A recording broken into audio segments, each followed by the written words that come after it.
Madame, Monsieur, bonjour et bienvenue sur Equinox Télévision, la télévision qui, au-delà de l'image, vous rend compte pour ce nouveau numéro de votre émission 10-12, le Zénith de ce mercredi 13 juin 2018, avec évidemment une volonté pour nous de vous apporter quelques informations particulières avec ce rapport de Amnesty International qui continue à faire couler beaucoup d'encre et de salive.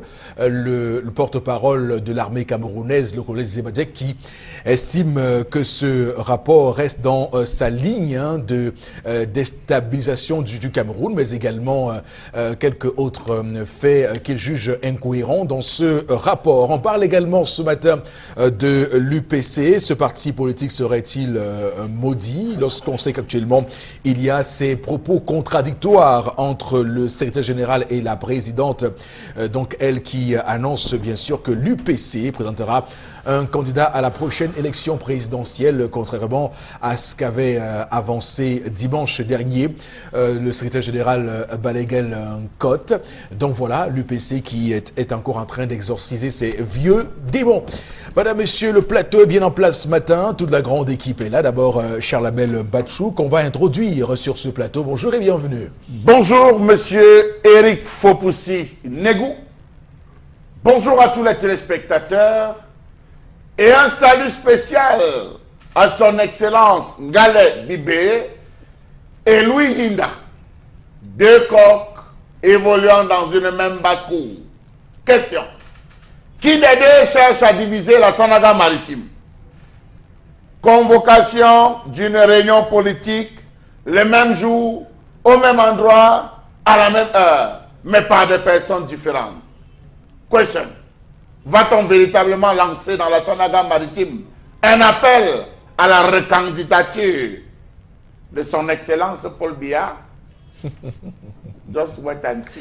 Voilà, c'est toujours la cadence des appels à candidature pour la présidentielle 2018 de Paul Biya et tout ce qu'on a noté comme collecte d'argent, les hit parades et les classements qui sont donc avancés dans ce registre-là. Sur ce plateau également, vous, Florazé, bonjour et bienvenue. Bonjour Eric Fopoussi, bonjour à vous sur le plateau. Alors chers téléspectateurs, bonjour. Que consommons-nous au quotidien? Quels sont ces produits cosmétiques que nous utilisons pour notre peau, pour les enfants, pour la famille? Parce qu'à l'heure où on parle, on a réussi quand même à démanteler, à détruire près de 4 tonnes de produits cosmétiques à Yaoundé. Ces produits qui ont été relayés dans pratiquement quelques régions du Cameroun. Donc on a réussi quand même à tomber sur ces produits avariés, 4 tonnes qui ont réussi à être détruits. On en parlera dans le cadre de la revue des réseaux sociaux et bien d'autres informations en complément. Et il faut aussi. En complément, d'accord. Ouais. Florazé, qu'on retrouve, comme vous le savez, à 10h et à 11h. C'est 11h06 avec vous. On parlera donc de la revue des réseaux sociaux. Et j'ai envie de vous dire ce matin, Florazé, oui, concernant le mouvement que vous portez, Blacky. Oui. Bravo, parce que l'information que vous relayez ce matin rentre en grande ligne dans ce que nous souhaitons pour la femme africaine, oui. Qui n'a pas besoin de se blanchir la peau pour être belle. Donc elle va rester dans sa beauté naturelle. Voilà. Ok. Également sur ce plateau ce matin, Boro Bengan, bonjour et bienvenue.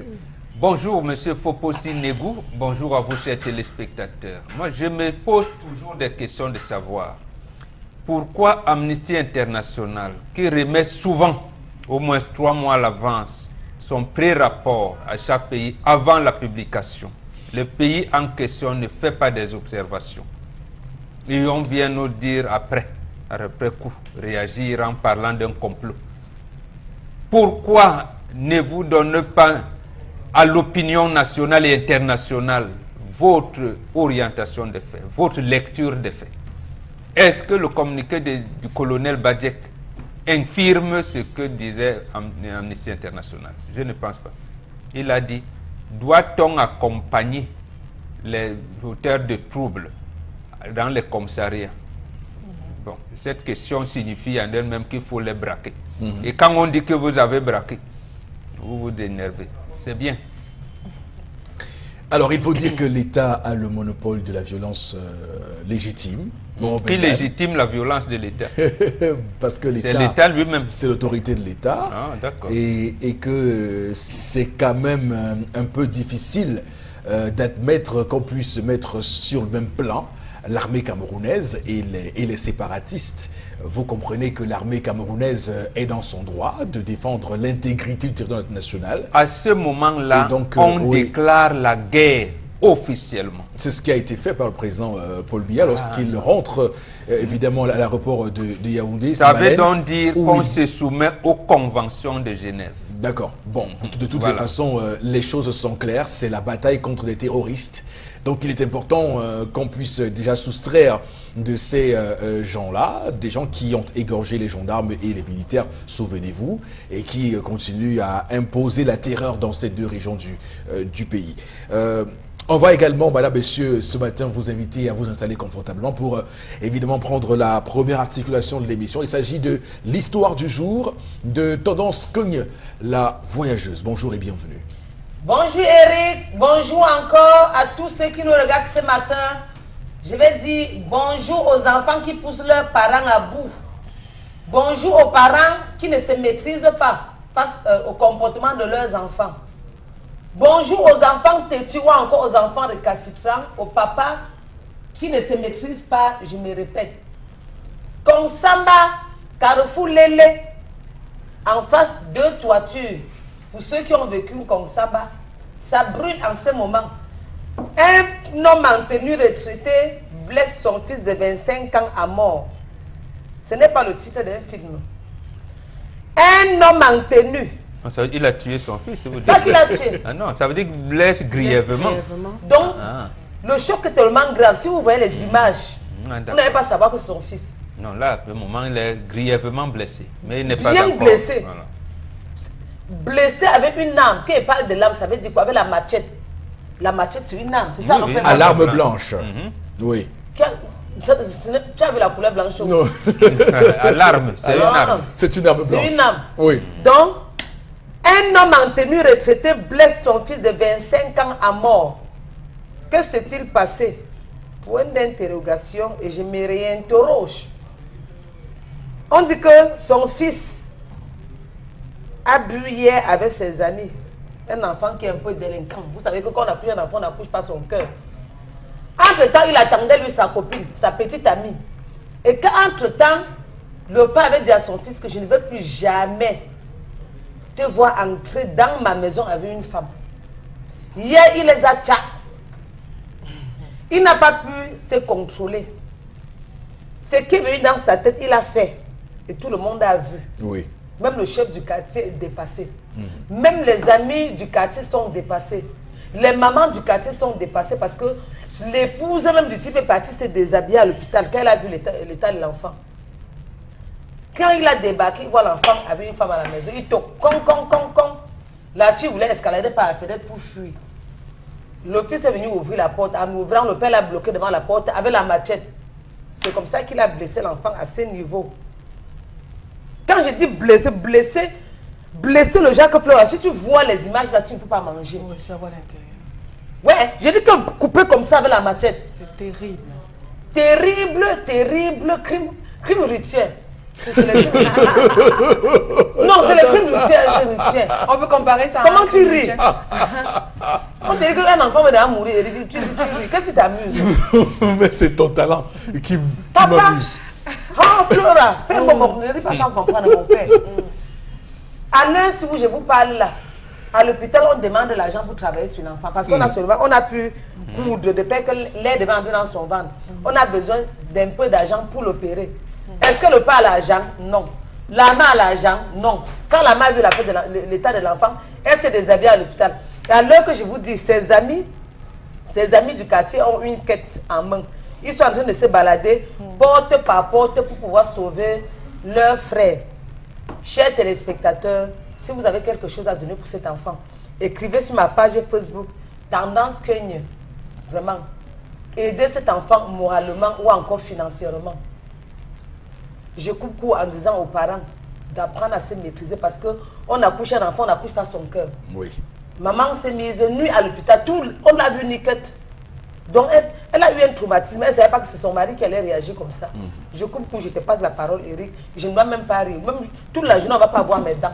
J'attends votre contribution. Je sais que parmi vous, il y a des personnes, des âmes de bonne volonté. pour sauver cet enfant qui est là entre la vie ou la mort. Parce qu'on va encore le détacher, opérer avant de voir ce qui se passe même. Ah, d'accord. C'est clair qu'on est en face d'une histoire qui sort du commun de ce qu'on évoque sur ce plateau le plus souvent. Charles Hamel, qui est tout à fait vent debout et qui s'apprête évidemment à parler. Mais ce qu'il faut dire, c'est que l'histoire de ce matin ouvre la porte à plusieurs niveaux d'analyse, clairement. Et on va dire que d'abord, comme tu l'as dit, tendance, c'est la maîtrise de soi, le self-control, la maîtriser ses émotions, maîtriser sa colère. Et de nombreux individus aujourd'hui ne sont pas capables de pouvoir se canaliser et d'avoir l'intelligence des situations. J'emprunte là un propos très cher, Mauro Bengan, sur ce plateau, l'intelligence des situations. Donc, est-ce que ce parent, fût-il policier, parce que être policier ne vous donne pas le droit nécessairement d'agir avec violence, avec une extrême violence. D'ailleurs,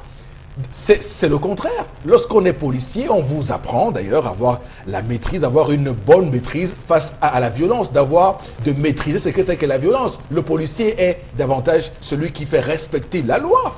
Donc qu'un policier soit amené à agir ainsi, c'est une circonstances aggravantes. Permettez-moi, nous ne sommes pas des juges ni des magistrats, mais ça semble être bien le cas.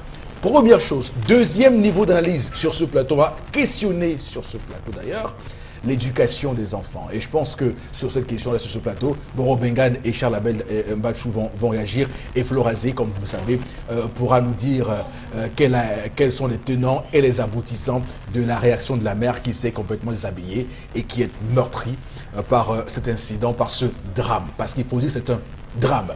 Mauro Bengan, ma première question, c'est pour vous ce matin. Qu'est-ce que vous décelez ce matin comme leçon, enseignement de l'histoire de ce jour? Non, une seule chose, la déréglementation de la société. C'est ça, vraiment? Oui, c'est la déréglementation de la société. Ou alors, est-ce que ce n'est pas individuel? Est-ce que ce n'est pas des cas? Est-ce que ce n'est pas lié à un individu qui n'a rien à voir avec son écosystème, avec son cadre social? Est-il... Voilà. Non. Je parle là comme Freud, le psychanalyste. Je vous comprends, mais j'ai dit oui. Non, malheureusement. D'accord. Vous avez vu, il n'y a pas longtemps, on nous a raconté l'histoire des gendarmes, qu'il a même assassiné ses collègues ici. Vous entendez un autre, j'allais dire papa, qui viole et tue les enfants de son frère, d'abord même les nourrissons de 6 mois. En fait, tout ça c'est lié. Et c'est lié en ceci que le ciel du Cameroun s'est obscurci. Et c'est toujours un Konsamba. Donc en fait, c'est pour dire que nous ne vivons plus dans une société. Quand on est dans une société, il y a des règles. Et je comprends votre indignation et même l'indignation des tendances qui racontent l'histoire. Et je dis même qu'elle est courageuse de pouvoir écouter ces histoires-là jusqu'à la fin. Non, la société est tellement déréglée au point où un enfant de 25 ans, on ne sait pas, son papa policier, il sait que son fils est brigand, c'est un brigand. Qu'est-ce qu'il fait? Il lui interdit seulement de venir avec ses copines à la maison. Est-ce qu'il l'a orienté à avoir, j'allais dire, une fiancée? Je n'en sais rien. Mais toujours est-il peut-être qu'il a essayé de trouver ou alors amener son fils à se fiancer et le gars a refusé. Peut-être qu'il l'a amené à prendre une telle décision. Mais à ce moment-là, vous le sortez de la maison. Il a 25 ans, vous le sortez de la maison. Encore vivant, parce que là, il expose donc à ce qui est arrivé. Et lui-même, le policier, il y avait dans ce corps, avant l'entrée, les enquêtes de moralité, à l'intérieur des cellules d'encadrement psychologique. Oui. Est-ce que ça existe encore? Je n'appartiens pas à ce corps pour le savoir, mais j'ai l'impression que ça n'existe plus. Parce que j'ai entendu l'actuel ministre de la Défense, pour le cas que j'étais passé à l'extrême nord, dire qu'ils vont créer, ils vont mettre en place. Ça veut dire qu'en fait, que ça n'existait plus. Donc, la société est complètement paralysée. Oui. Complètement. Donc, les torts ici sont partagés. Mais c'est davantage pour le père. Davantage pour le père. Votre enfant il est brigand, vous êtes policier peut-être, vous avez essayé de l'encadrer comme père, il n'a pas tenu, comme officier de police judiciaire, il n'a pas tenu, vous le mettez. Ou alors si vous voulez le contenir, vous mettez une chambre dehors. Ma question essentielle ce matin, et je pense que tout le monde se pose cette question-là, alors comment on doit éviter d'avoir des sauts de comportement comme ceux-là, c'est-à-dire de se retrouver en colère et de faire le pire, l'irréparable. C'est la maîtrise de soi, ça s'apprend. Oui, et de commettre l'irréparable. Ça s'apprend, chacun se connaît et ça s'apprend, surtout au niveau de certains corps de métier, ça s'apprend. Ça veut dire qu'en fait, lui, je ne sais pas, je pourrais même dire que tel père, tel fils. Ça veut dire s'il a ce comportement, ça veut dire que c'est ça qu'il a transmis à son fils, pas des gènes. Les gènes, ça veut dire qu'ils sont dans une famille violente. C'est héréditaire. Voilà, et maintenant, il faudrait que s'ils acceptent, les initiés peuvent venir et les aider. D'accord. Les aider, il y a des rituels qui peuvent venir et les aider. Donc cette femme peut vous contacter, vous initier. Oui, mais sauf qu'une femme ne lève pas un initié, c'est un homme qui doit le faire. D'accord, j'apprends aussi sur ce plateau ce matin. Alors, Florazé, vous dites quoi sur ce qui se passe? J'imagine que vous allez faire un lourd réquisitoire sur la violence des hommes, vous qui êtes le chantre de ce combat-là. Oui, il faut pousser. Mais je ne vous sais pas nécessairement pas pacifiste, hein? Vous n'êtes pas pacifiste. Non, sauf que ce matin, on a affaire à un enfant. Déjà, beaucoup de courage à cette famille et surtout à la maman. Je peux comprendre la douleur, la profonde douleur qu'elle a d'avoir pratiquement son fils avec cette partie du corps éventrée.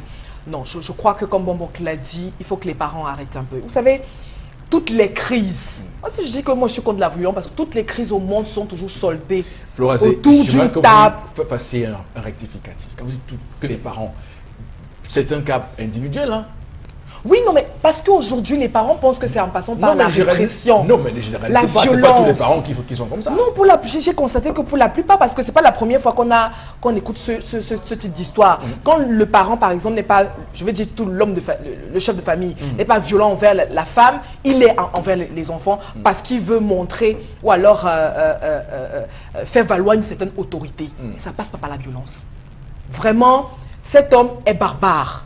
Et comme mon l'a dit, vous constatez, c'est un homme violent, peut-être je ne sais pas dans quel univers, environnement il a vécu. Donc du coup, il terrorise sa famille. Et vous voyez là où on en est aujourd'hui, parce qu'on a un personnage qui n'arrive pas à maîtriser ses émotions. Moi, j'ai vu un parent battre son enfant parce que l'enfant avait pris un morceau de viande, je ne sais pas moi quoi. On a pratiquement brisé les membres de l'enfant. Mais non, il n'y a que cet enfant est arrivé à une période très, je veux dire, importante de sa vie. C'est un ado. Même vos parents, vous avez à un moment donné, vous êtes allé toquer à la porte de votre petite copine et tout, viens, on va au bal dansant et tout, etc. Mais comme on l'a dit, il y a un encadrement qu'on fait. Il ne faut pas que les parents pensent qu'ils viennent de Mars, les enfants viennent de Vénus. Non. Et ça, justement, c'est un environnement qui se crée et puis justement qui se bâtit par la maîtrise de soi. La folie est attachée au corps de l'enfant. Le parent doit le savoir. Le parent doit savoir qu'il y a une partie très... une partie transitoire quand on parle de la vie de l'enfant. La période d'adolescence, c'est une période où il ne faut pas brutaliser l'enfant. J'observe il faut dialoguer avec l'enfant. Que vous soyez, je ne sais pas moi, notaire ou quoi que ce soit, c'est à ce moment où il faut dialoguer avec l'enfant. Parce que l'enfant a l'impression que le monde lui appartient. Il est dans des périodes où il faut découvrir, etc. et tout. Donc le parent a le droit d'encadrer. Moi, je suis malheureuse à la place de cette femme. Parce qu'elle a fait un gourou. Je crois que j'ai l'impression que c'est une femme qui ne pose même pas parole à la maison. Et justement par rapport à l'éducation des enfants. Non! Vous ne pouvez pas... Vous voulez dire que cette femme n'a pas son mot à dire dans ce couple? Et justement, on arrive à ce niveau. Non, les deux parents sont garants de l'éducation de l'enfant.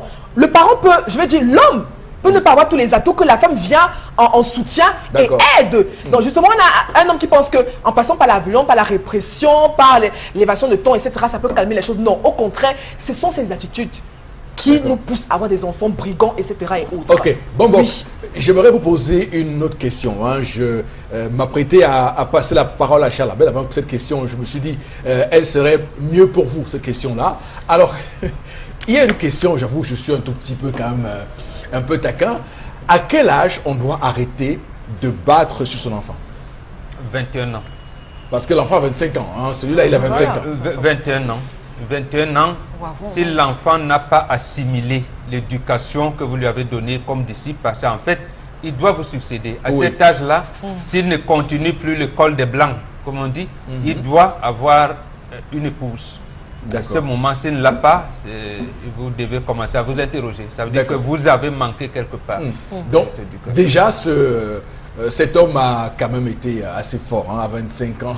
À 25 ans quand même. Alors, non, à 25 ans, il y a quoi? Non, mais pas nous il l'a raté, il n'est plus un disciple, il devait être le conseiller de son père. Parce que à ce moment-là, il devient le rival de papa. Parce que ce n'est pas normal de vivre sur un même toit.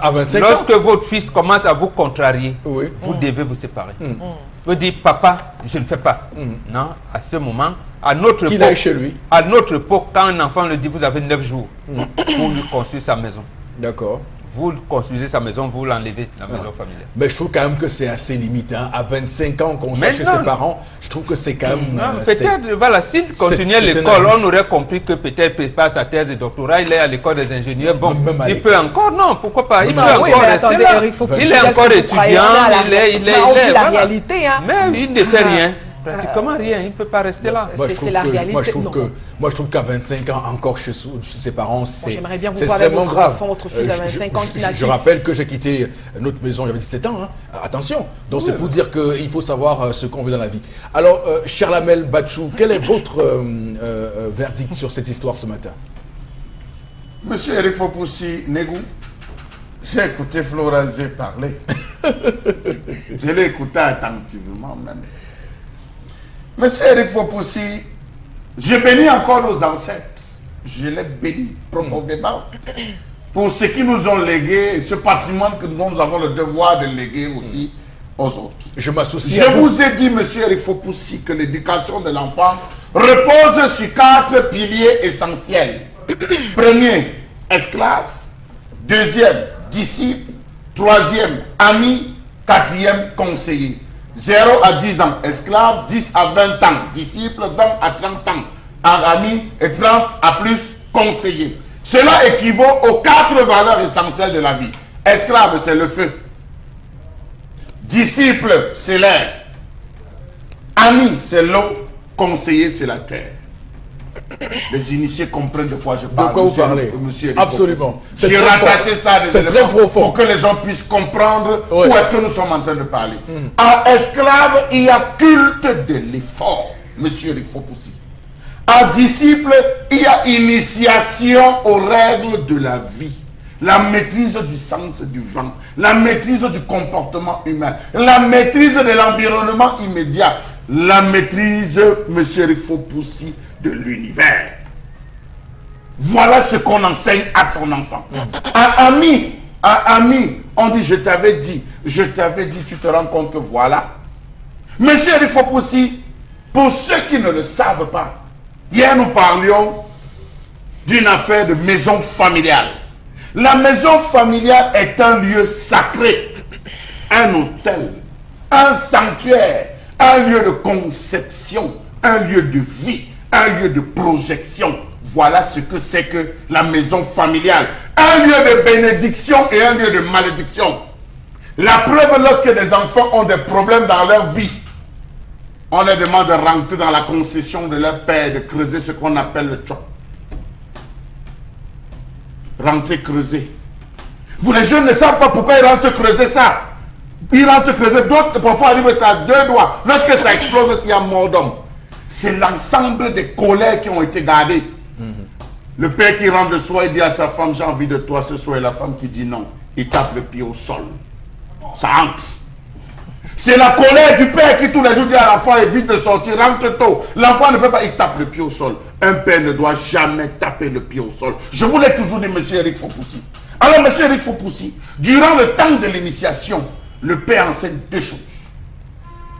L'instruction, la connaissance, le savoir-faire.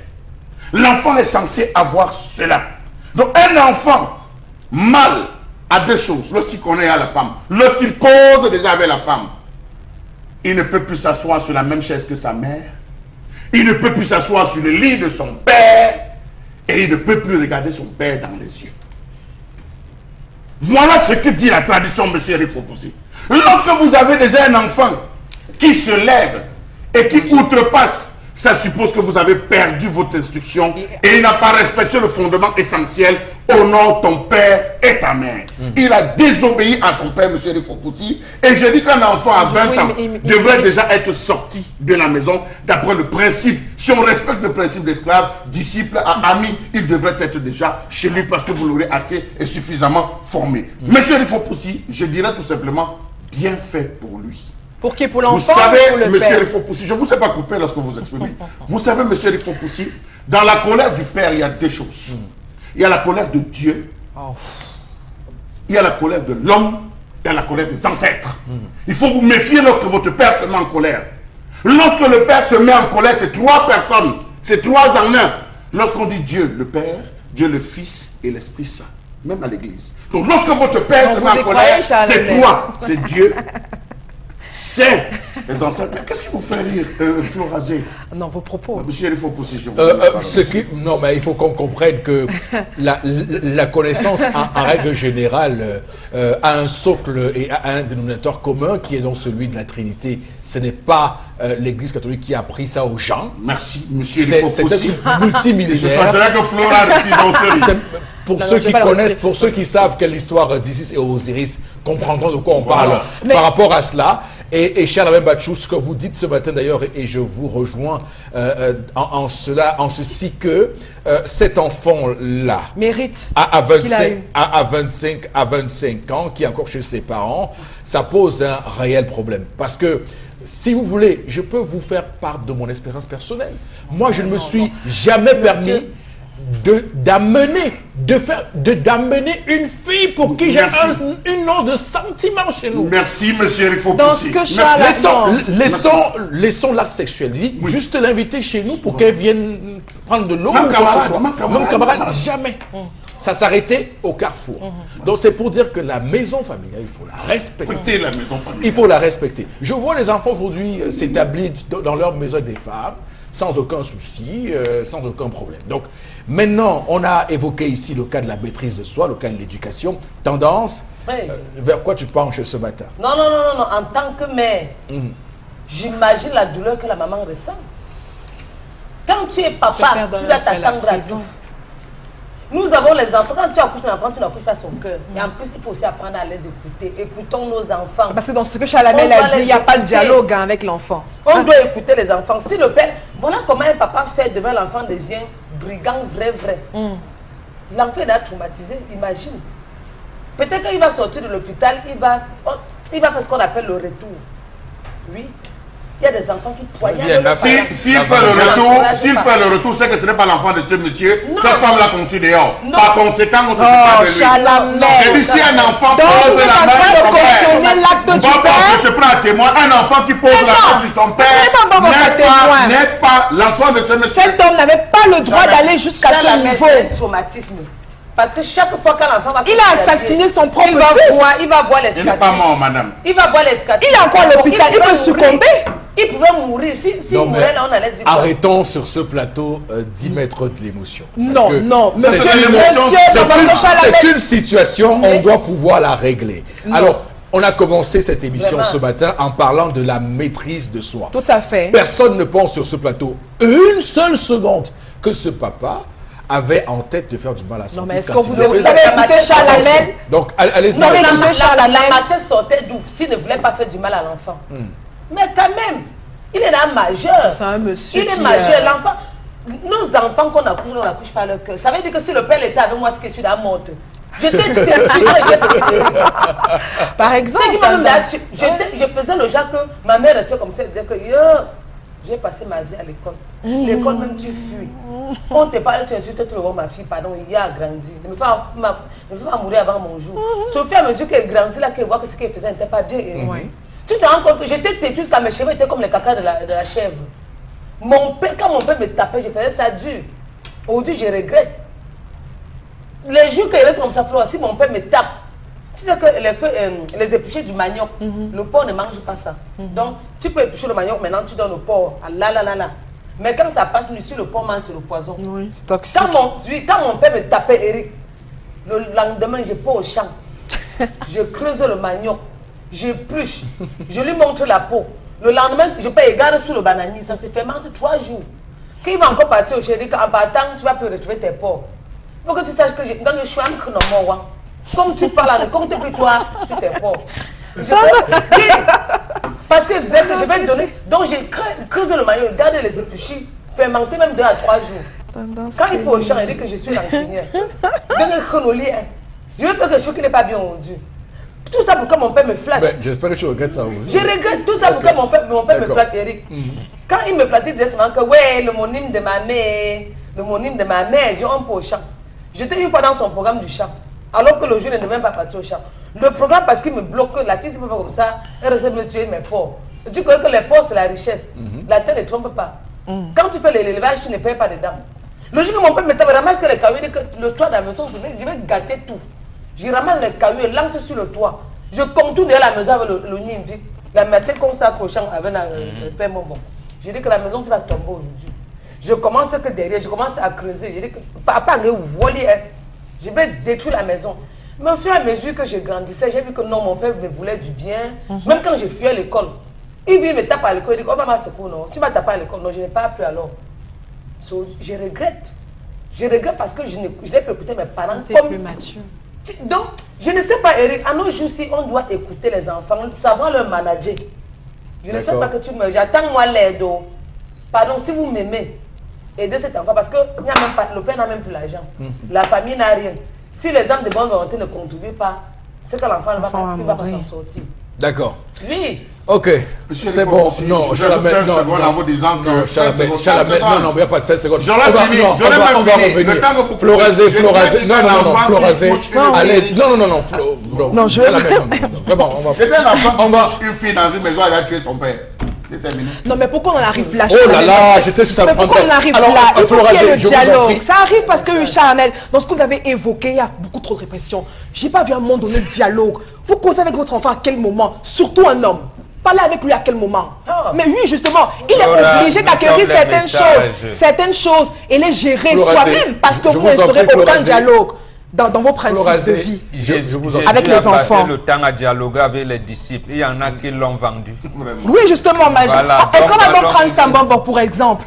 Non. Esclave, disciple, ami, conseiller. Dans disciple, il y a causerie. Ok, madame, monsieur, merci infiniment à vous de nous retrouver sur Equinox Télévision. Voici la colère de Charlamel.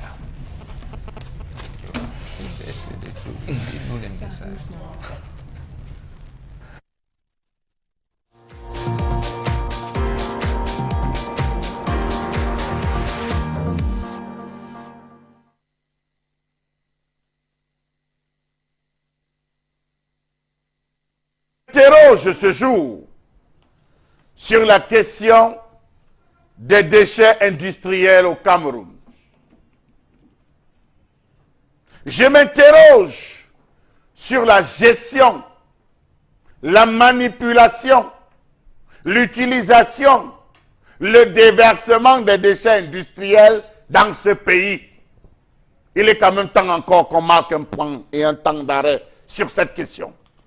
Qu'est devenu en passant le rapport des États généraux de l'environnement qui se sont tenus du 24 au 28 octobre 2011 à Yaoundé? Quel est le rôle de la MAGZI, mission d'aménagement et de gestion des zones industrielles, qui a la charge d'installer les entreprises industrielles dans ce pays?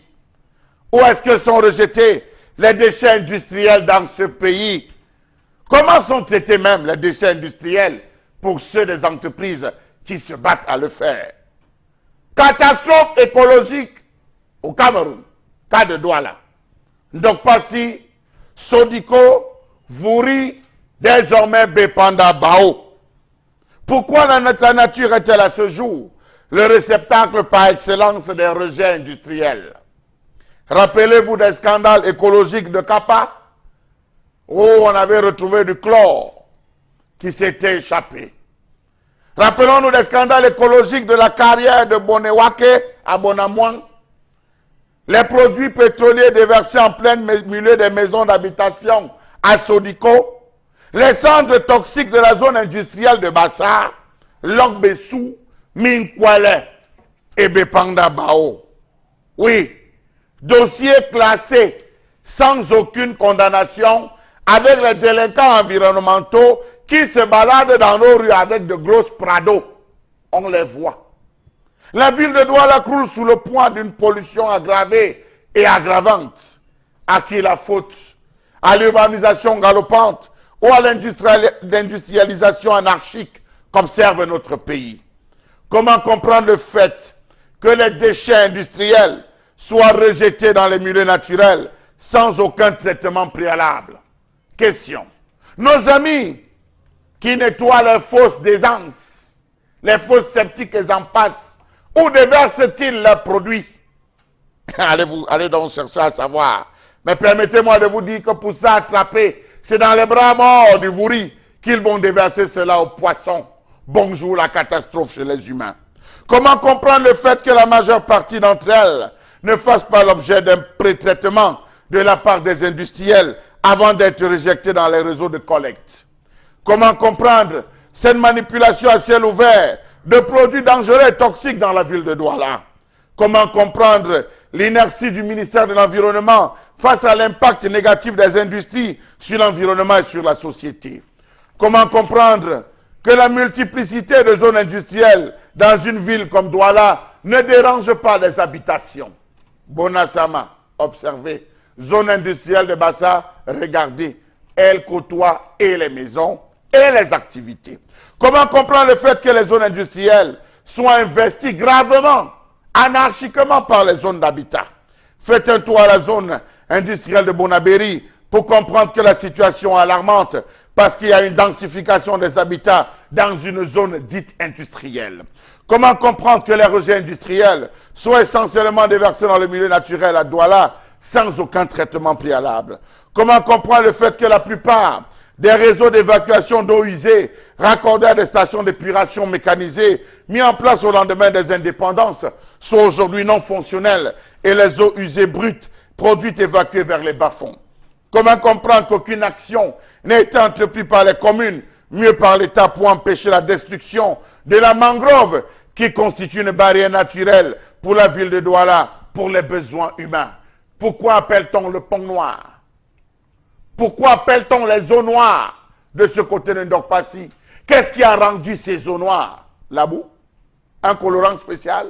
Interrogeons-nous. Savez-vous que la quasi-totalité des stations d'épuration est depuis plus d'une décennie en panne, surchargées ou abandonnées? Savez-vous qu'au Cameroun, elle procède par à la pollution du sous-sol, par le déversement des huiles et eaux usées, les défauts de réalisation de l'audit environnemental, l'installation et le fonctionnement d'une unité de production sans étude d'impact environnemental, la pollution de l'eau et de l'air? Savez-vous que les entreprises industrielles au Cameroun participent activement à la pollution et à la dégradation de la qualité de la ressource en eau, citée par 80% des ménages, à la contamination des sols, entraînant détérioration, érosion et ravinement des sols, à la détérioration du cadre de vie, destruction du patrimoine urbain, insalubrité et la gêne, au risque de maladies et autres malaises? Savez-vous, oui, savez-vous, qu'en analysant 1 litre d'eau dans le pourtour des savonneries de Bafoussam, on a constaté 0,5 mg d'arsenic, 4050 mg d'huile de dioxyde, 8,1 mg d'azote et un pH de 10,7. Toutes ces données qui sont excessivement dangereuses pour la vie des hommes qui utilisent cette eau pour la cuisson des aliments et pour les toilettes quotidiennes. Savez-vous que la ville de Douala et les sites d'exploitation de la région de l'Est abritent de gros foyers de pollution au mercure? D'ailleurs, rappelons-nous qu'en 2012 déjà, le gouvernement avait essayé de sanctionner près d'une centaine de structures mises en cause, mais qui à la fin avaient trouvé le juste milieu pour désormais combattre ou alors négocier ou encore devenir invisible. Ce jour, après les événements de Bao, à qui est le tour? Je m'interroge et je vous interroge, monsieur Erifopoulos. Merci infiniment à vous, Charlamel Batchou, pour cette chronique qui nous permet de rentrer en plein pied dans le système écologique camerounais, toujours en déliquescence, à la ramasse complètement avec ces différents scandales écologiques qu'on a observés, le cas de Nkapa à Lorbessou, donc tous ces cas-là, à Bepanda Bao également, dire que le Cameroun a pourtant un arsenal juridique assez conforme au droit international de l'environnement, loi cadre donc de 96/12 portant loi cadre relative à la gestion de l'environnement au Cameroun, une loi qui reste très loin de ce qu'on pourrait attendre de son exécution dans ce pays malheureusement. Il faut dire que l'autre hérésie dans ce que vous dites lorsqu'on parle des déchets industriels, c'est l'absence de ce qu'on appelle chez les spécialistes donc CT1, donc le centre d'enfouissement technique, parce que normalement on devrait voir dans quelle mesure enfouir ces différents déchets industriels-là. Mais vous savez, ce qui s'est passé à Bepanda-Bao, c'est visiblement une détorsion, une contorsion, mais également un non-respect de ce qui est prévu, parce que c'était d'abord une entreprise qui fabriquait du lait, non, d'abord du lait et des glaces. Ils ont transformé l'entreprise, je ne sais par quel subterfuge, par quel moyen, en entreprise de fabrication de matelas. Et donc, il y avait là-bas des anciens déchets de ce qui leur servait de mousse. Et on a pris un monsieur, une main inexperte, pour venir transvaser ces déchets-là dans le camion citerne. Et vous savez, lorsqu'on manipule de tels produits de manière aussi inopportune, clairement, il y a des conséquences. Allez, boum, paf, coupe, vous voyez ce qui s'est passé avec le chlore qui a été rejeté, cette substance toxique dans la nature. Donc c'est pour dire que c'est un problème dans ce pays, parce que ce n'est pas qu'à Bepanda qu'on vit ça. Dans de nombreux quartiers, vous voyez des gens construisent des maisons avec des barrières à 5 mètres de haut pour cacher quoi, je ne sais. Donc tout cela montre bien que, Bengan, le Cameroun, il y a des gens qui ont peur de l'écologie. A-t-on peur de l'écologie au Cameroun? À l'observation, je dirais non. On n'a pas peur de l'écologie. Que se passe-t-il donc pour que... Il y a un plan d'assassinat collectif. Est-ce que nos dirigeants, certains de nos dirigeants, ont élaboré un plan d'assassinat collectif?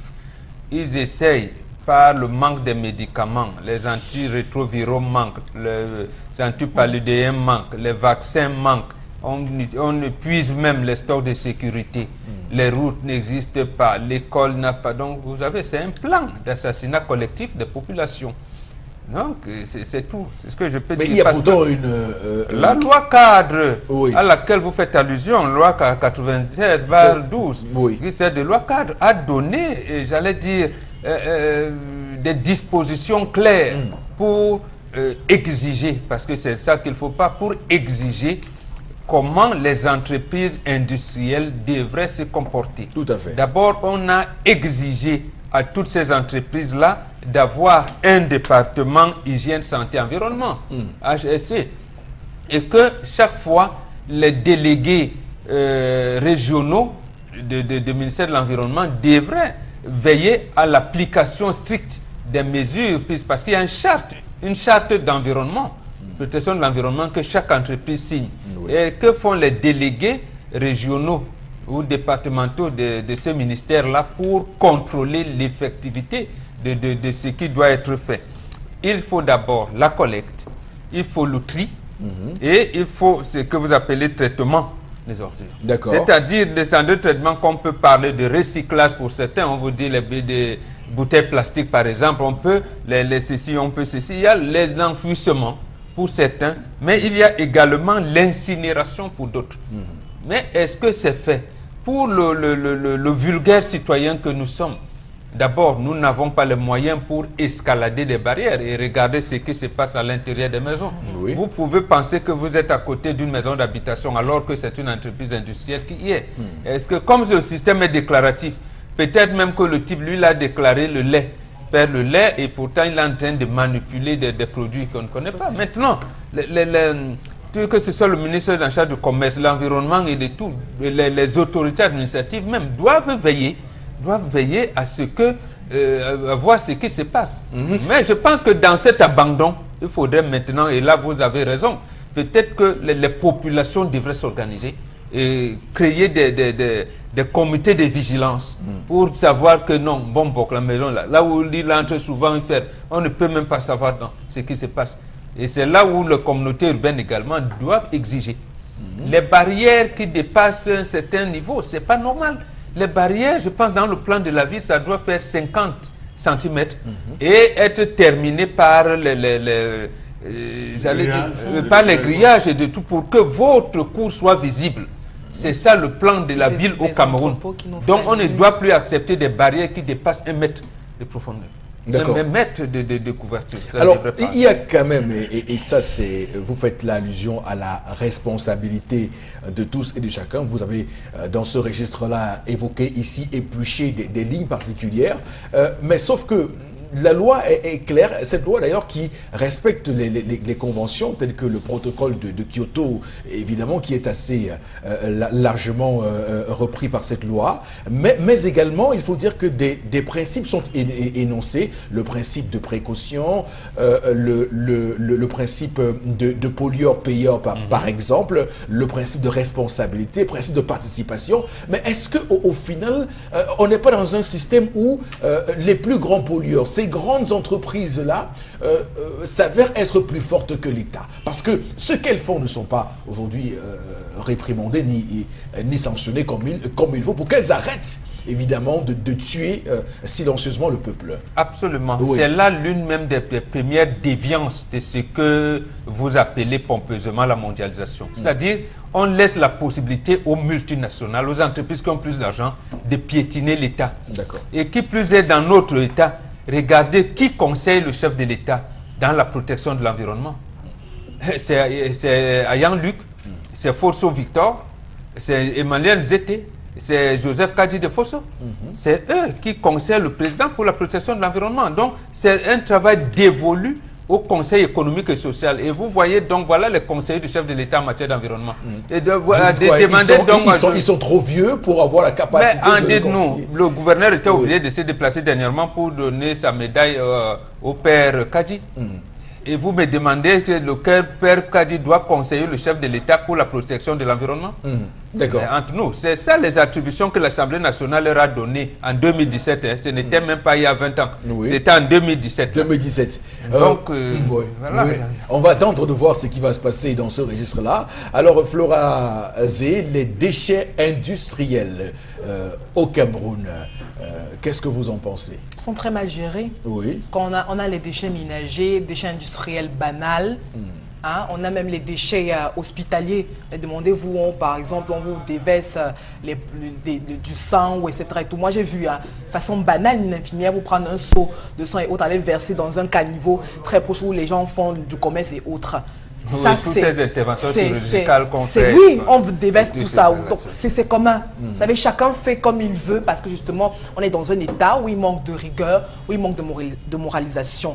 Je crois également qu'on devrait aussi axer une certaine sensibilisation, c'est vrai, auprès même des populations.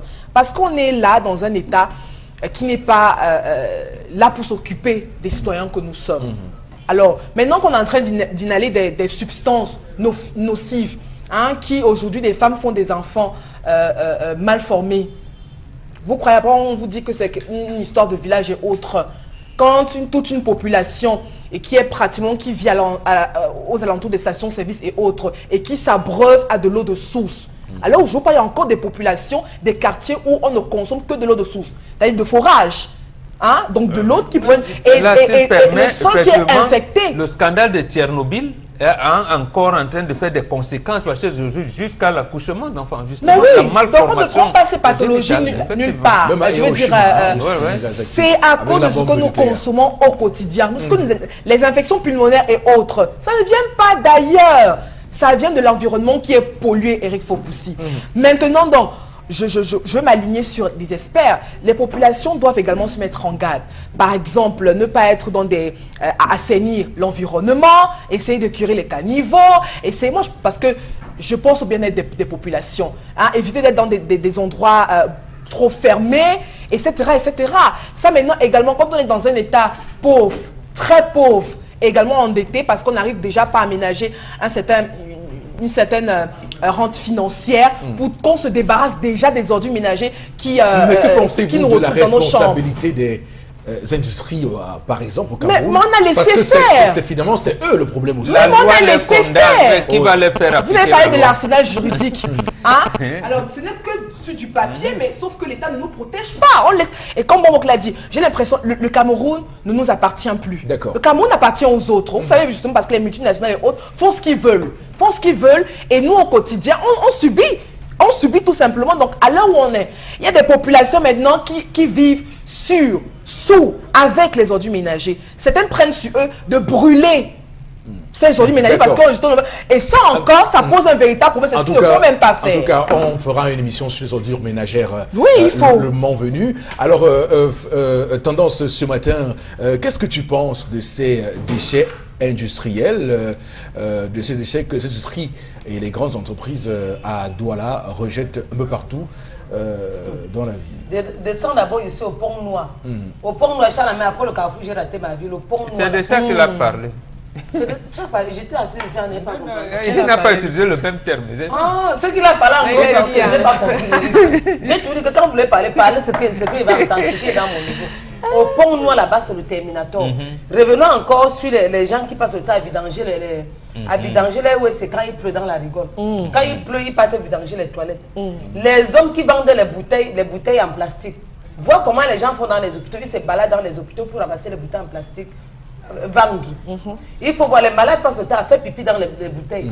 Demain, on va acheter pour aller faire le foléré. D'accord, ok. Le ginger. C'est bon, tendance. Charles Amel, pour ce matin, qu'est-ce que vous complétez et quel commentaire vous faites de votre chronique? Je vais d'abord répondre en bon en lui disant, avez-vous fait un tour au crématorium? Non. Le crématorium initié par la communauté urbaine de Tonnet. Et je n'y vais pas. C'est dans la broussaille, monsieur. C'est dans la broussaille totale. Parce que les Camerounais, ces histoires de crématorium, ils n'y croient pas. Monsieur Eric Fopoussi-Negou, que penser des ministres lorsqu'ils viennent en tournée, reçoivent les chefs d'entreprise faisant dans le secteur industriel, Osawa ou Aqua? Je peux vous citer 3 ministres qui ne sont jamais descendus dans une entreprise. Allô? Chera doit la telle là, on va venir faire une tournée, tu connais, c'est le blablabla quotidien et tout. Bon, Ça se passe, je vais descendre. Ça se passe comme ça, vraiment. Je vais descendre dans tel hôtel. Tu sais ce qu'il y a lieu de faire. Bon. Il existe une brigade à la J'espère qu'il ne fait pas très chaud à Douala en ce moment-là, parce que là, bon, voilà. Et la brigade de contrôle de la délégation régionale. Non, ils ont un truc qui s'agit des chiens qui s'agitent beaucoup. Bon, il faudrait voir comment on va calmer les chiens et tout. Bon, vous savez comment ça se passe. Monsieur Eric Fopoussi-Negou, voilà comment ça fonctionne. Maintenant, le gars s'active en disant que vous savez que celui qui nous protège arrive, il faudrait qu'on prépare. On prépare de bonnes enveloppes pour lui. Monsieur Eric Fopoussi, Bepanda compte 100 cabines de peinture. Bepanda, 100 cabines de peinture automobile. Voilà, je précise encore. Automobile. Dans les quartiers. Vous avez déjà fait un tour là-bas, monsieur Eric Fopoussi-Negou? Vous passez, vous connaissez quel type de produit on mélange pour pouvoir peindre sur les véhicules? Vous savez combien d'enfants respirent? Vous savez combien d'individus qui traversent, qui ont des douleurs, qui ont des maladies, qui ont l'asthme? Combien de personnes s'écroulent au jour le jour? C'est un exemple. Faites un tour à Lorbessou. Plus précisément à la frontière entre Ngoma.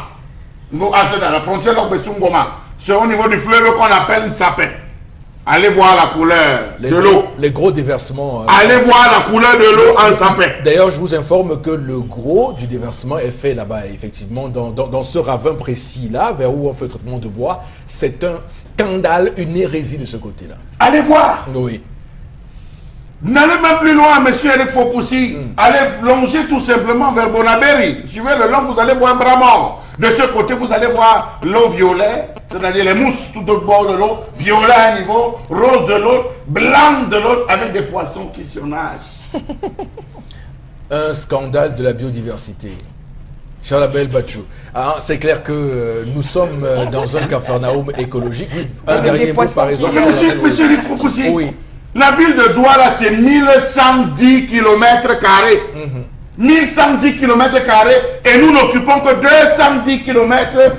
Voilà les 210 km² qu'on occupe. Pourquoi est-ce qu'il n'y a pas un plan dans ce D'accord, merci beaucoup. En tout cas, c'est compliqué parce que Douala, c'est la démonstration d'une république des poubelles, puisqu'on produit à Douala, au titre des ordures ménagères, 1000 tonnes par jour. Ajoutez à cela les déchets industriels. Vous comprenez que nous ne sommes pas encore sortis des ronces. Madame, monsieur, c'est ici que prend fin cette première partie de l'émission. Nous sommes de retour dans quelques petites minutes pour la deuxième partie. À tout de suite. Pour cette deuxième partie de l'émission, nous vous remercions pour votre fidélité. Merci infiniment de choisir Equinox Télévision pour vous accompagner en cette matinée du mercredi 13 juin 2018. Et puis, pour cette deuxième partie que nous engageons, c'est la coutume, c'est un rituel, c'est même peut-être, on va exagérer un peu, un culte aussi, un rendez-vous culturel pour dire qu'on va prendre quelques messages, quelques réactions au sujet que nous avons développé sur ce plateau. Ensuite, nous ferons la revue des réseaux sociaux. Pourquoi Tendance Cogne me regarde. Qui t'a regardé? Je l'ai regardé. Non. Je t'en ai regardé comme ça. Voilà. Eric, je vois peut-être qu'il regardé comme ça. Ok, d'accord. Florazé, allez-y pour les messages. Monsieur Ngosso Adeido pense que la pollution, c'est un véritable phénomène. Vous voyez les eaux qui passent sous le pont de sable vers Aquanor. Elles sont toutes noires. D'où sortent ces eaux? Y a-t-il un ministère de l'Environnement dans ce pays? Il s'interroge. Alors, une autre réaction ce matin, cette histoire des déchets industriels est un vrai phénomène et poisonnant contre l'environnement et les usagers. Actuellement, aux États-Unis, la majorité des manifestations ont pour origine la protection de l'environnement. Quelles sont les dispositions prises par le ministre de l'Environnement pour pallier à tout ceci? L'individu qui a pollué Bepanda Bao a disparu. Voilà l'impact, on ne sait même pas quel est l'impact. Certains disent que ça a tué les fonctions érectiles chez les hommes. On ne sait pas, il faudrait qu'une enquête soit ouverte. Est-ce qu'on va continuer à vivre comme ça, une gestion par embuscade dans un pays comme le Cameroun? Alors, et ce qui est scandaleux, Charles-Abel, c'est que les gens sont allés là-bas dimanche dernier, poser 2 scellés pour nous dire que la zone est sécurisée. Oui, je préfère dire que c'est sécurisé. Non, mais attention, il ne faut pas comprendre les Camerounais pour des idiots. Mais qu'est-ce qui se passe dans ce pays? Qu'est-ce qui se passe? Alors, il y a Franck Abomono qui dit que l'échec ou la réussite de l'éducation d'un enfant dépend à 80% des parents. Alors, si un enfant arrive à se retourner contre ses parents, c'est juste la manifestation d'une mauvaise éducation. À qui la faute donc? D'accord. Merci beaucoup pour ces différents messages. On va prendre tout de suite, parce que le temps qui nous est imparti, évidemment, court vraiment beaucoup ce matin. On va prendre tout de suite, vraiment, on va aller au pas de course, Florazé, la revue des réseaux sociaux. Oui. 3 informations pour cette journée, on est mercredi, voilà. Donc la toute première séance politique, notamment avec l'un des plus vieux partis politiques au Cameroun, l'UPC, qui présentera un candidat donc aux élections présidentielles prochaines pour 70 octobre. ans. Voilà. Très vieux parti politique. Du moins le plus vieux pour l'instant. Oui, présidentielle pour octobre 2018. Alors la présidente de l'UPC, il faut le rappeler, Madame Abiba Issa, donc, a informé via un communiqué officiel, j'y arrive, de ce que les dernières déclarations qu'on a pu suivre sur les réseaux, alors sur les antennes de la télévision nationale, de certains cadres aussi du parti engagent uniquement ces auteurs, et que les noms justement du comité directeur de l'UPC sont connus. Et puis la présidente réaffirme l'intention de notre parti de présenter donc un candidat aux élections présidentielles pour octobre 2018. Vous pouvez imaginer les réactions sur la toile, on s'offusque et on est plutôt triste de ce désordre qui continue de régner au sein de cette formation politique très ancienne et qu'on aime bien. D'accord. pour bien comprendre l'enjeu et ce qui se joue suite à cette bruit bengane, j'aimerais surtout que vous fassiez des précisions. Je connais la réponse déjà, mais je préfère que vous ayez l'exclusivité de les prononcer ces propos ce matin sur Equinox. Non, comment la nouvelle expression a des titres aujourd'hui, et les démons sont de retour au sein de l'UPC. Et moi, je lui rétorque en disant, est-ce que les démons étaient déjà partis? Donc, les démons, ils sont toujours... Non, de manière plus sérieuse, l'UPC, j'allais dire, a un problème sérieux, le problème d'orientation idéologique. Voilà. Le problème d'orientation idéologique. De ces rapports avec le RDPC. Absolument. Depuis les alliances personnelles, il y a d'abord eu les alliances, j'allais dire parti à parti, et des alliances personnelles entre l'alliance de Kodok, que Kodok a instruit avec le RDPC, et personnel de professeur Henri Ogbendine. Les autres qui suivent n'arrivent pas à donner une identité à ce parti. C'est-à-dire même affirmer qu'ils sont dans l'alliance, ils ne le disent pas clairement. Oui. Affirmer le nationalisme révolutionnaire de Moumie et de Oumniobe, ils ne le disent pas. Ils sont comme ça à la croisée des chemins. Mais, le secrétaire général dit une chose, la présidente vient dire le contraire. Vous voyez dans quelle situation. Mais on a tous compris pour qui roule chacun, parce que si la présidente Abiba Issa dit que l'UPC va présenter un candidat à la prochaine élection présidentielle, ça veut dire que on est dans ce nationalisme révolutionnaire prôné par Moumie et Oumniobé, et que ceux qui estiment que l'UPC doivent se retirer de la course, c'est pour évidemment laisser le boulevard au candidat du RDPC. Je n'en sais rien, ils peuvent bien soutenir, je ne sais pas moi. Kamto, Cabral, bon, Kawala aussi a dit qu'elle ne sera pas. Ça ne veut pas dire qu'elle va laisser le champ. Ce serait étonnant quand même, je ne sais rien. Vu comment Papa Polipote est aujourd'hui... non, 92, il y a une partie de l'UPC qui a investi John Frundi. L'UPC Mandem à l'époque, et une partie qui a soutenu Paul Biya. Est-ce qu'ils sont encore dans la même logique, ou une partie de l'UPC sera derrière Joshua Oshi, Cabral Libi, Kamto ou quelqu'un d'autre, je n'en sais rien. Voilà, ou à Keremouna, et une autre qui sera derrière le président Biya. Toujours est-il que les dirigeants de ce parti aujourd'hui font honte. Ils font honte à, j'allais dire, à l'héritage. Ils n'arrivent pas à assumer l'héritage de leurs pères fondateurs. Ils parlent, c'est le bavardage. J'allais même dire c'est le pantouflisme administratif. Ils n'arrivent pas à s'ériger en militants. Mais est-ce que c'est eux? Est-ce que c'est pas parce que c'est un parti infiltré avec des taupes à tous les carrefours? La capacité d'un parti politique, c'est d'abord d'avoir son identité propre. Comment l'UPC, vous avez dit tout à l'heure qu'elle a 70 ans, et c'est vrai, à 70 ans, vous n'avez pas une identité propre. Même ce que papa vous a légué. C'est pour cette raison que lorsque hier on parlait de maisons familiales, on se déchire, on ne sait même pas s'il faut saisir le tribunal pour un jugement d'hérédité, s'il faut se référer au chef de famille pour qu'il réconcilie les familles. C'est assez à quoi les militants, les dirigeants de l'UPC. Mais quand même, il faut voir que l'autorité administrative joue un rôle trouble dans tout ça. Comment c'est ce qui se passe au Malidem actuellement? Vous devez donc dénoncer cela. Oui. D'abord, vous avez raison.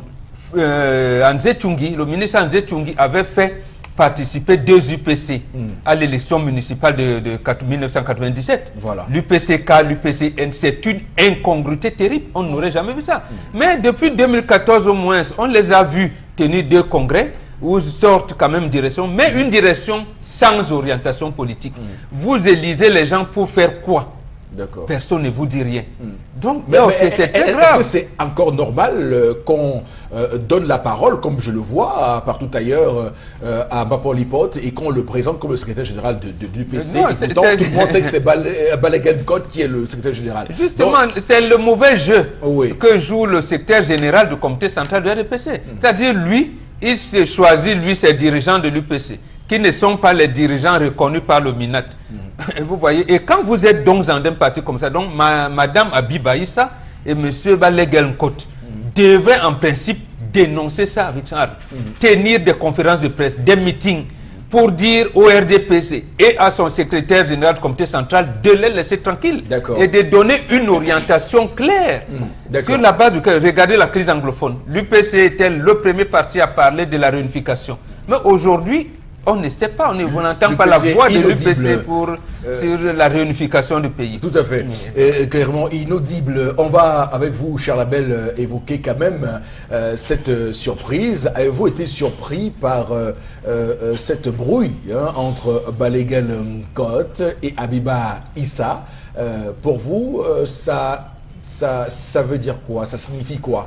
Il faut dire, monsieur Eric Fopoussi, que nous sommes dans une cour où c'est celui qui a la facilité de brouiller rapidement les autres qui s'en sortent. Et Mbambog l'a dit tout à l'heure, vous vous rendez bien compte que on se joue des faiblesses des uns et des autres pour pouvoir faire retarder déjà le principe d'organisation. Ça veut dire que le temps qu'ils vont chercher à résoudre, et ils vont avancer, trouver maintenant un consensus, dire bon, ok, il faut mettre un fauteuil, ceci, tel, cela, organiser une réunion pour pouvoir voir clair et tout. Pendant ce temps, les autres vont avancer. Et je crois que ça a toujours été ça. Ce n'est pas une affaire d'aujourd'hui. Les partis, comme on l'a dit, 70 ans, ils devraient être assez aguerris par rapport à ces tactiques et ces stratégies employées par l'infiltration. Ils devraient être suffisamment aguerris pour prévenir et se prémunir. Donc je crois que l'UPC est en train de montrer maintenant à tout le monde qu'elle n'est pas mature.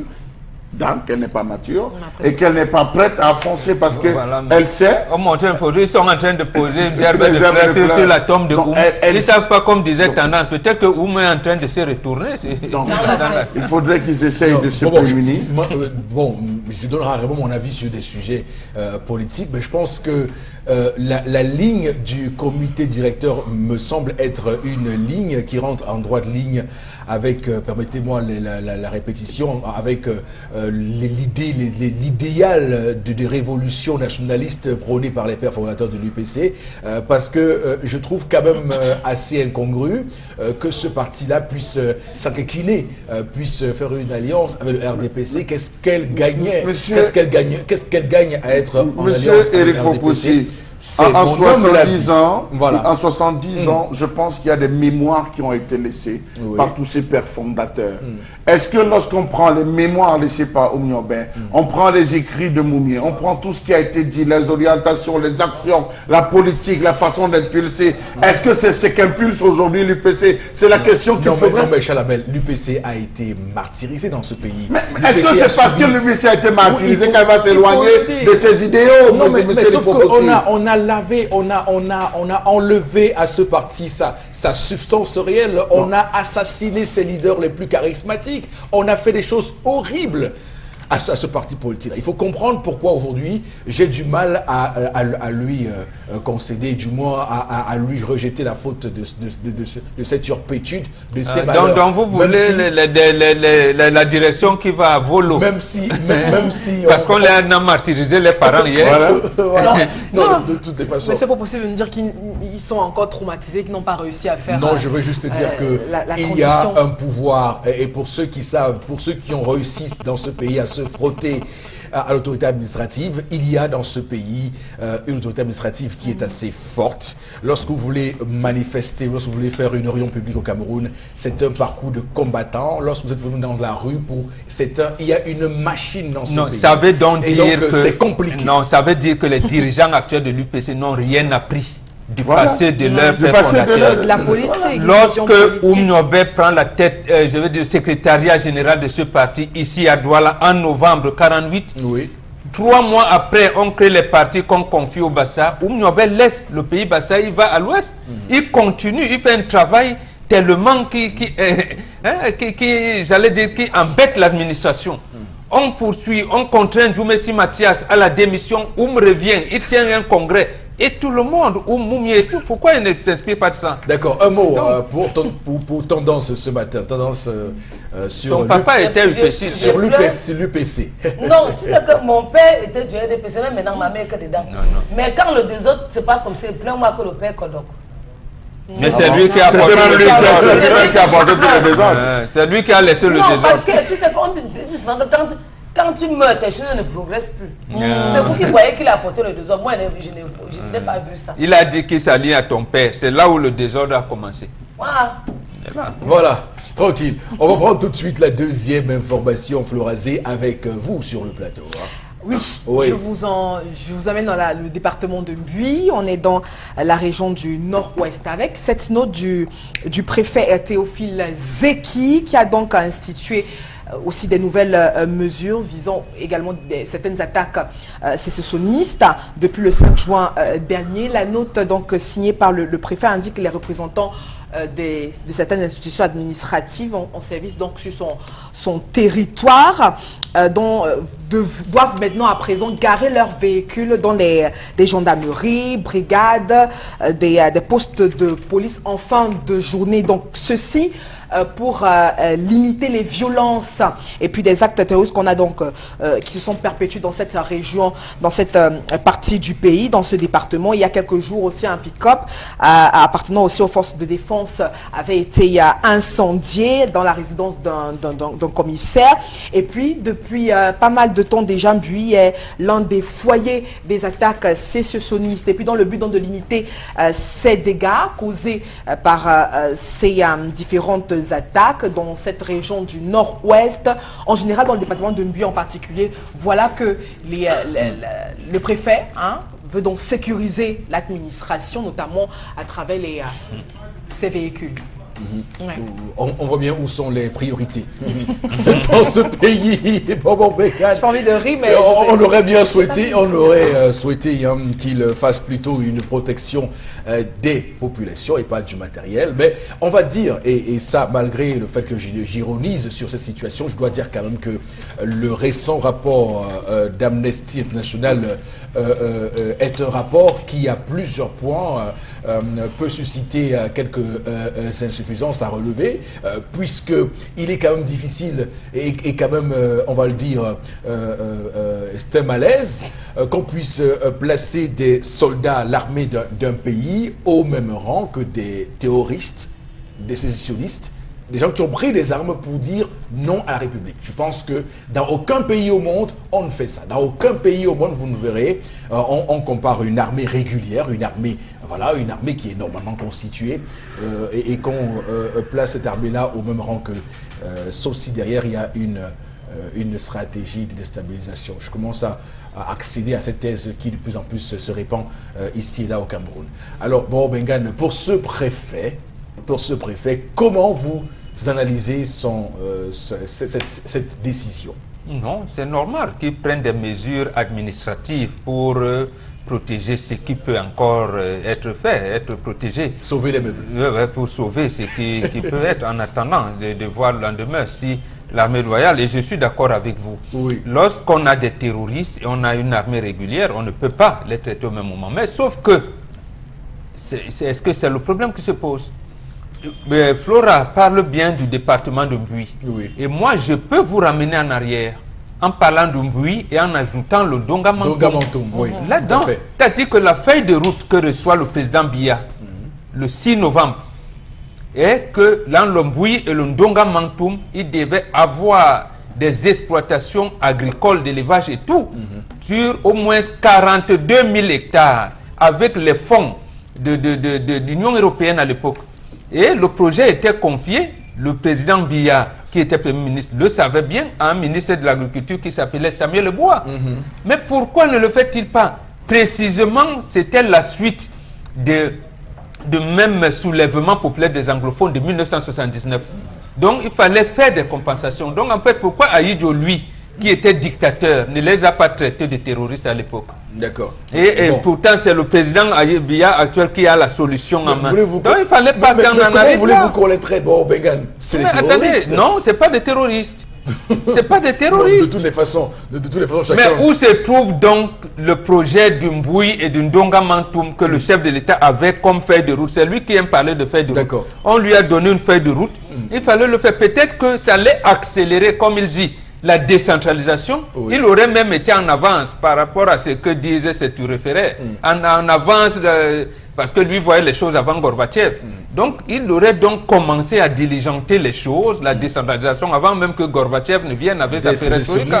Des sécessionnistes terroristes qui peut-être qu'on n'aurait pas eu les sécessionnistes aujourd'hui. En tout cas, ils procèdent par la terreur, c'est ce qui est... Voilà. C'est ce qu'on doit. Ça qui est dangereux. Les faits sont sacrés, donc les faits sont clairs, et ils procèdent par la terreur. D'ailleurs, ils ont menacé tout récemment des confrères journalistes. Donc, c'est condamnable. C'est condamnable, c'est condamnable. Dangereux dans une république. Il fallait donc éviter ça. Même maintenant, l'État a le monopole dans un espace de la violence. En Colombie, l'État a négocié avec les rebelles.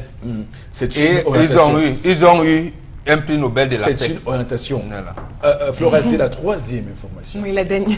Oui. La dernière information où on a eu près de 4 tonnes de produits cosmétiques avariés, détruits, broyés à Yaoundé. Ces produits dont la date de consommation, oui, était déjà dépassée de plus d'un an, ont donc été saisis lors d'une vaste campagne, une vaste opération de la brigade de contrôle du ministère du Commerce dans des boutiques, des magasins implantés dans quelques régions du pays. Hein.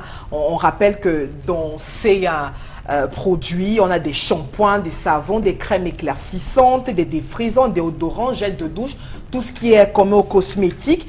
Et selon le ministre Alumagouar Mbagatagana, les équipes de Belgrade, justement, de son département ministériel sont déployées il y a pratiquement une dizaine de jours. Et ceci vise également à préserver la santé des consommateurs en traquant ces produits douteux aussi grâce à la collaboration de la police et des citoyens camerounais. Alors, cher Lamel Bachou, on se pose quand même cette question ce matin par rapport à cette autre opération coup de poing. Et j'aime souvent les termes utilisés par le gouvernement lorsqu'on réalise un tel coup de poing. Alors, quel est votre commentaire? Monsieur Eric Fopoussi, c'est la poudre de perlimpinpin. C'est tout, il n'y a rien d'autre à dire. Il n'y a rien d'autre à dire, monsieur. Mais qu'est-ce qui explique monsieur Eric Fopoussi et la volonté, monsieur Eric Fopoussi, dans cette ville de Douala, il y a plein de structures qui commercialisent, fabriquent même des huiles cosmétiques et mettent sur le marché. On n'est jamais venu sceller les usines. On n'est jamais venu sceller les usines. À quoi c'est dû? Non. À quoi c'est dû ça? Mais ils savent là où ils se voient et ils savent de quoi ils parlent, monsieur Eric Fopoussi Negou. Hein? Faites le tour ici, comment vous appelez ça, à la rue Foch. Faites le tour sur la rue Jameau. Faites le tour dans la ville de Douala, à Bonamoussa, Dialogpom. Vous allez vous rendre compte qu'il y a des brocantes. Et dans ces brocantes, on vend des huiles. Dans ces brocantes, on vend des désodorisants. Dans ces brocantes, on vend des déodorants. Des déodorants qui sont entrés comme au Cameroun par la douane. Les gens vont acheter en Europe, ils vont acheter les trucs. D'où vient-il qu'aujourd'hui on dit que ce sont des produits douteux? Oui, parce que le Cameroun, c'est la poubelle du monde. D'où vient-il qu'on dise que c'est des produits douteux? Parce que tout ça entre par la douane camerounaise, qui commence par gérer au niveau de la douane camerounaise. Donc j'estime que ça, c'est la poudre de perlimpinpin. On veut faire plaisir au roi. Bien que le roi s'amuse, que les gens, ses administrés travaillent. Pourtant, au fond, ils caressent dans le sens du poil les voleurs et les pilleurs. Non, mais quand même, faut pas qu'on soit aussi trop dur, hein, Charles Amel Bachou. Monsieur Eric Fopoussi, le Sénégal, le Mali, le Togo ont interdit la commercialisation. Permettez-moi. C'est pas la question. Non, mais je vous rappelle qu'ils ont interdit la commercialisation de certains types de produits et sur le marché. Mais j'estime que si on avait les gens, parlant du cosmétique, avec des noms, monsieur Eric Fopoussi, on a refoulé au niveau de la... Le Cameroun a fait un choix différent. Le Cameroun a fait un choix différent et autorise d'ailleurs qu'on le fasse. Maintenant, si c'est la fraude... Comment? Quelles sont les mesures? Ils ont mesuré avec quoi? Tous ces produits par la douane, monsieur Eric Fopoussi. Oui. Tendance va également dire un mot. Ça nous donne les cancers tous les jours. Il y a des maisons où les gars ont transformé en société où on fabrique comme les faux whisky. C'est ça qui passe dans les snacks et boîtes.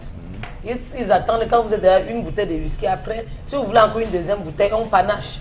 Et bonjour la catastrophe. Donc ils font ce qu'on appelle le panachement. Et pour les filles qui font alors le jassam avec des trucs, c'est fini. Aujourd'hui, j'ai les mon vieux à cause d'impôts. Même comme ceux qui ne voient pas mes cheveux, j'ai les mon vieux. Si on lève le foulard, vous allez crier. C'est pour ça que personne ne va jamais voir mes cheveux.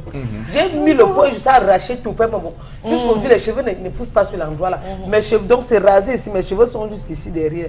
D'accord. On va dire que non. Oui. D'accord, très bien. J'ai eu dit tout récemment que la Nord mettait en place une initiative pour évidemment commier et mutualiser les normes pour les produits au Cameroun. On va attendre de voir ce que ça donne pour pouvoir effectivement... Ça passe par ce que Charles Amel a dit. Oui. Il y a les services phytosanitaires au niveau de la douane. Et la douane a pour principale vocation de protéger l'espace économique du pays.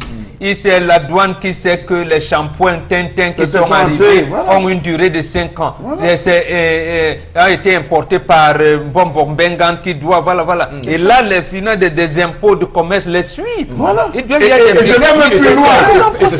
Je vais même plus loin. Il y a un hangar d'un feu opérateur économique qui est resté des hangars là-bas où les gens vont trafiquer la date. Allez regarder. Allez regarder où on trafique les dates. Et la DGRN ne connaît Ce pas que ça. vous dites est tellement pertinent que je me permets d'ajouter que le ministère du Commerce est également dans son droit. Si des gens ont réussi à passer les mailles du filet, mais laissez des agents travailler pour pouvoir l'actuel, permettez que je vous interrompe, M. Popossi. L'actuel commandant de Légion de la gendarmerie du littoral, il a détecté un vaste réseau qui est dans ce truc avec les appareils, où se trouve le procureur. Le procureur a mis le dossier à quel niveau? Il faut bien que c'est le colonel, commandant de la Légion de l'Amérique qui l'a fait. Et lui qui est auxiliaire de justice. Que fait la justice à ce moment-là? La justice. Merci beaucoup Florazé pour ces informations, pour cette revue des réseaux sociaux de ce mercredi 13 juin 2018. Nous sommes à la veille de la Coupe du Monde. C'est la grande fête mondiale du football. Alors on va tout de suite embrayer sur autre chose. Embrayage parfait et tranquille sur le plateau. À tout de suite et maintenant, madame, messieurs.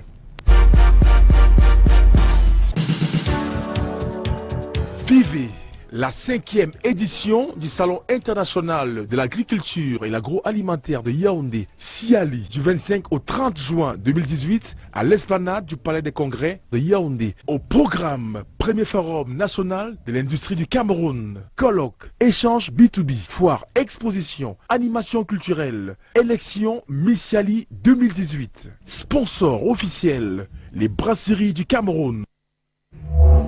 Retour donc sur le plateau pour accueillir Vladimir Alima, c'est le communicateur de cet événement, le Siali 2018. Bonjour et bienvenue. Merci Eric Fopoussi et bonjour à tous les téléspectateurs de la télévision Equinox. Bonjour à tous les inconditionnels du 10-12. Voilà. Vladimir Alima, alors le Siali, qu'est-ce que c'est? Alors le Siali, comme vous avez pu le regarder en image, c'est donc le Salon international de l'industrie agroalimentaire de Yaoundé. Une initiative inspirée par le CIAL que vous connaissez en France, en Hexagone. Donc c'est pour réunir tous les professionnels du secteur agricole, agropastoral, agro-industriel. Simplement dit, pour le Cameroun, vous êtes producteur de patates, d'igname. Vous transformez les patates en farine de patate, en farine d'igname. Vous emballez la farine de patate, la farine d'igname. Vous distribuez cette farine. Vous êtes concerné par le Siali.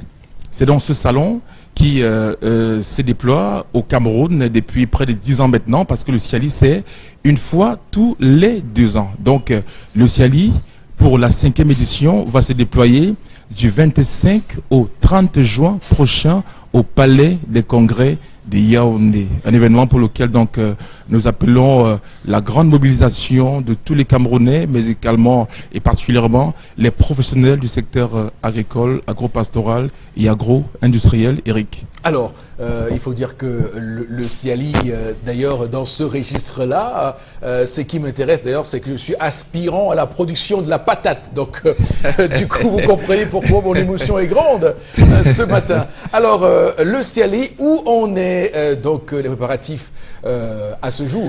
Alors, si l'on parle actualité du Siali, ce qu'il faut savoir, voilà. Ce qu'il faut savoir, c'est que les souscriptions vont bon cours.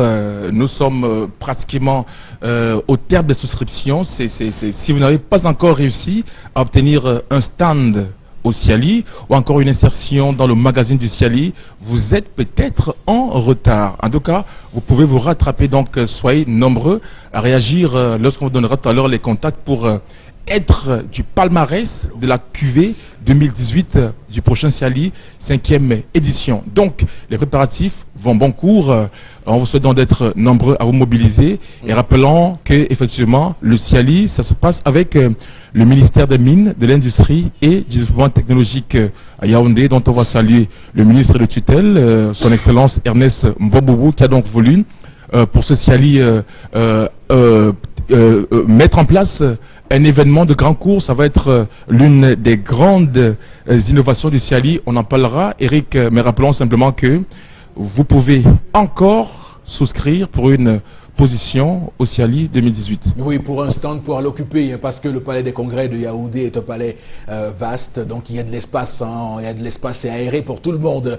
Maintenant, parlons des grandes innovations de cette édition 2018, Vladimir.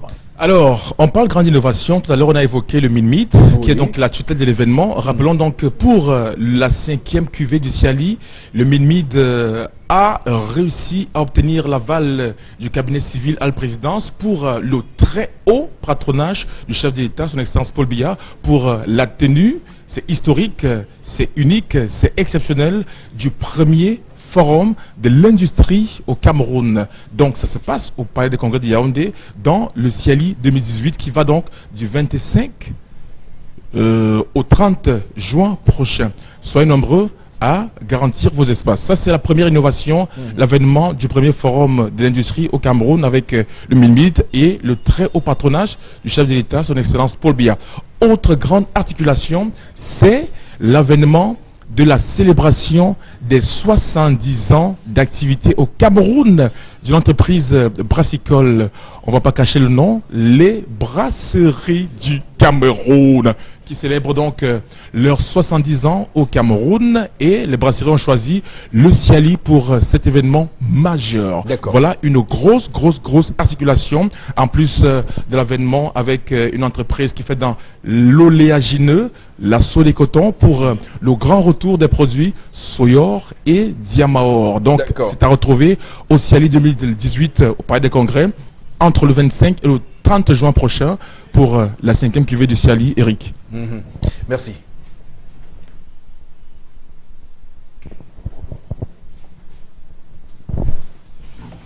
Du Salon international de l'agriculture et l'agroalimentaire de Yaoundé, Ciali, du 25 au 30 juin 2018 à l'esplanade du Palais des Congrès de Yaoundé. Au programme, premier forum national de l'industrie du Cameroun, colloque, échange B2B, foire, exposition, animation culturelle, élection Miss Ciali 2018. Sponsor officiel, les brasseries du Cameroun.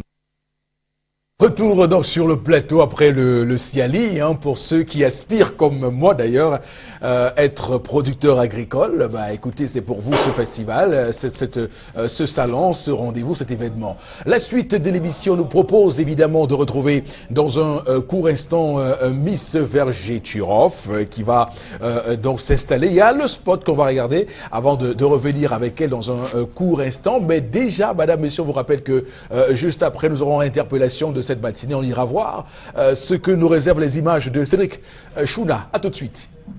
Saviez-vous que 40 à 50% de la population est préoccupée par les vergetures? Heureusement, il y a Vergeturov.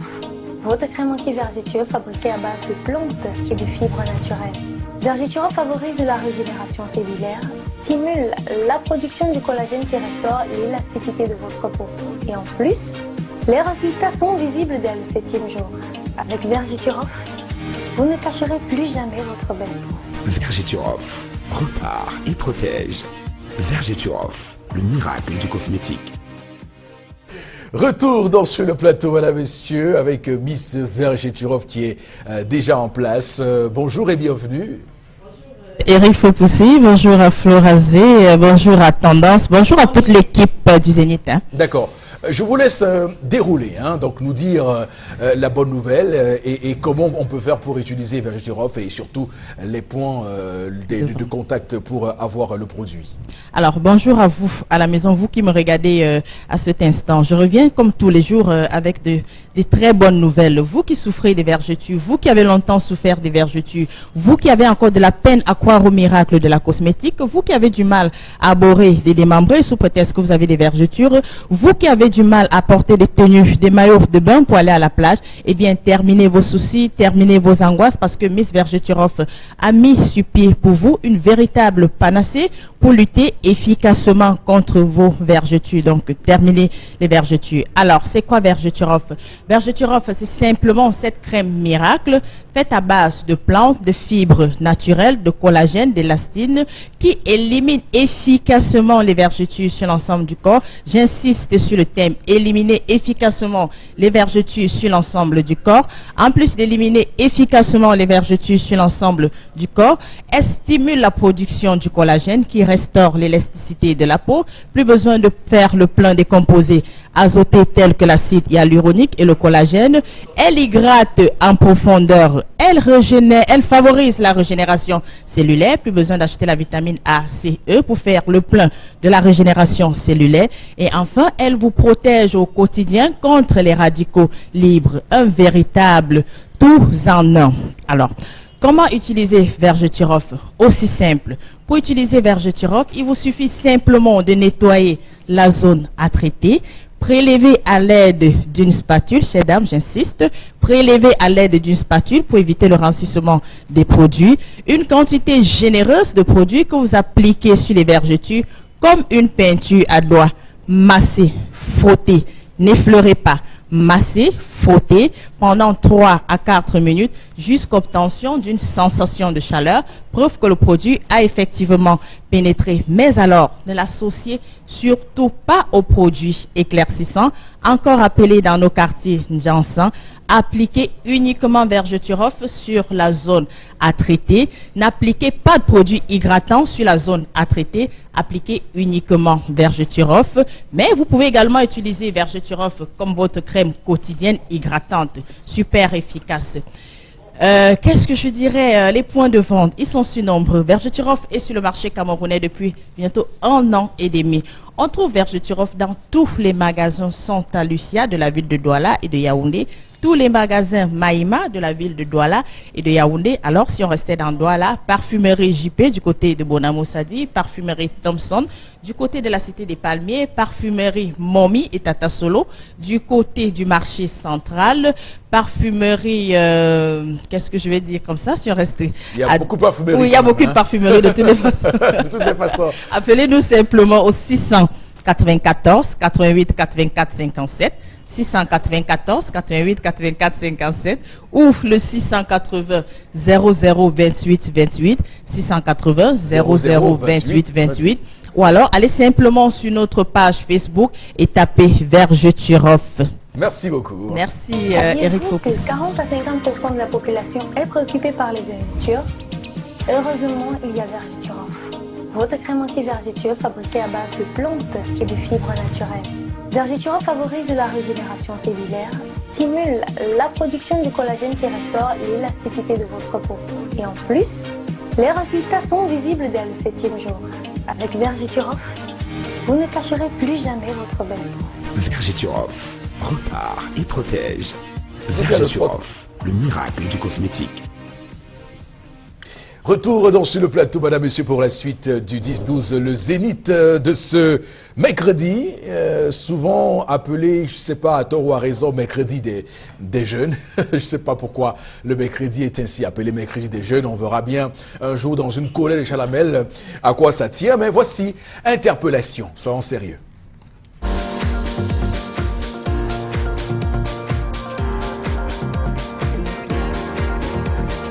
Nous constatons qu'on est dans un pays où tout est à refaire, que les dirigeants de notre pays doivent plus travailler pour le développement et non pour se maintenir.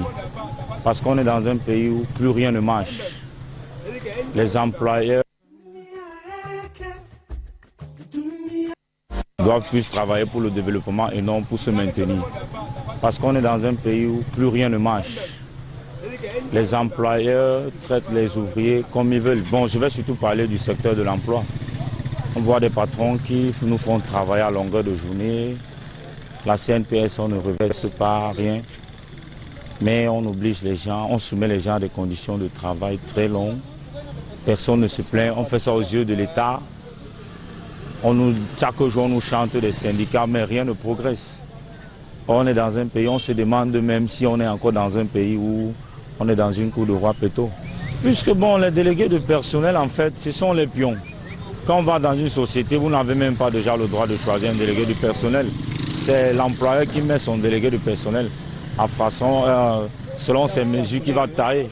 Il façonne son délégué de personnel. Il vous impose même, vous n'avez même pas. En fait, vous l'acceptez ou vous partez. Il vous dit carrément, il n'y a pas d'emploi. Celui qui ne veut plus travailler, arrête, il va chez lui.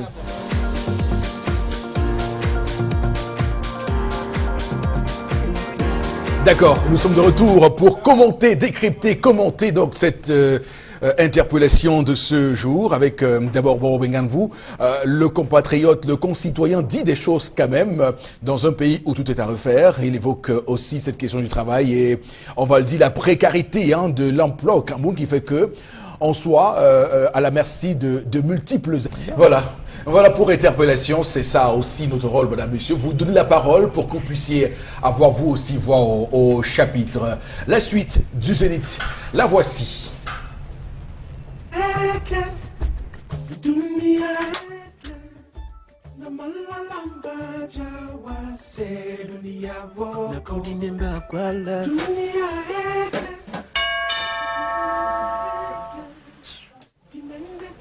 Oh, la douce. Mon gaz vient de me lâcher. Il n'a même pas mis un mois. En plus, pour le trouver, il faut faire le tour de la ville. C'est parce que vous utilisez n'importe quel gaz. Moi, j'utilise seulement plein gaz. Et il ne me fait jamais ce coup-là. Il m'est long, il est facile à trouver. Et en plus, on me le livre à domicile. Attends, je vais t'aider. Mais non, Plein Gaz ne vous fera jamais ce coup-là. Plein Gaz est le partenaire idéal des ménages, des cafés-restaurants, des boulangeries, des hôtels. Pour une livraison à domicile, contactez-nous au 680 00 00 75. Plein Gaz, plein de gaz, plein de sécurité.